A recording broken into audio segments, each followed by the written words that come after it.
Կոսմետոլոգի իրավասություններից դուրս է եւ ինքը տեխնիկապես չի կարող օգնել բարդության պարագայում, եթե ինքը բոտուլոտոքսինը ներարկեց եւ աչքը փակվեց, պացիենտը դիմում է պլաստիկ վիրաբույժի։ Թեման շատ էսպես մեծ է եւ Հայաստանի Հանրապետությունում այս պահին մենք մշակում ենք կարգավորումներ, նաեւ ասեմ, որպես մի մարդ, որը նաեւ նախարարության կից աշխատում է որպես խորհրդատու, այս ամենը մենք քննարկել ենք, որ պետք է մենք դնենք իրավական կարգավորումներ, որովհետեւ եթե դու ուզում ես որևիցե երկրում, անկախ նրանից դա կլինի Գերմանիա, Հայաստան, ԱՄՆ,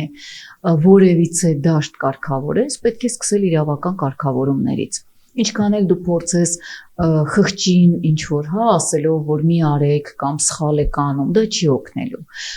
Ես ավելի շատ այնպիսի մարդ եմ, որ վստահ եմ, որ եթե լինի իրավական կարգավորում, եթե կոսմետոլոգը իմանա, որ իր արած